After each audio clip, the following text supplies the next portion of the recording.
আমি বারবার একটা কথা বলি যে এই দুনিয়াতে আল্লাহ ছাড়া আমাদের আপন বলে কেউ নাই। আপনি যাকে আপন মনে করেন না কেন, আমাদের সম্পর্ক আছে বাবার সাথে, মায়ের সাথে, স্ত্রী সন্তানদের সবার সাথে, আমাদের হক আছে, অধিকার আছে, সব ঠিক আছে। বিশ্বাস করেন আল্লাহ ছাড়া আপন বলে আপনার কেউ নাই। এই যে গার্লফ্রেন্ডকে আপন মনে হয়, এরা আপন না। স্ত্রী সন্তানদেরকে খুব আপন মনে হয়, আপনার মৃত্যুর পর 40 দিন সময় লাগবে না সব ভুলে যেতে। পিতা মাতা, ভাই বোন সবাইকে আপন মনে হচ্ছে।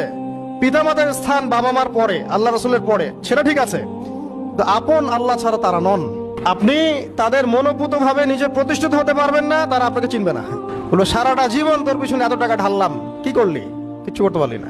আবার এখন যারা পিতা মাতা হয়েছেন, সন্তানদেরকে আপন মনে হচ্ছে, দেখবেন এই সন্তানকে আপনি আপনার মনোপুত ভাবে সম্পত্তি দিতে পারবেন না, ভরণ পোষণ দিতে পারবেন না। এই সন্তান বড় হয়ে আপনাকে বৃদ্ধাশ্রমে পাঠিয়ে দিতে পারে, নাউজুবিল্লাহ। অথবা আপনার সাথে এই সন্তানই খারাপ ব্যবহার করবে। আপন মনে হচ্ছে? আল্লাহ ছাড়া কেউ আপন না।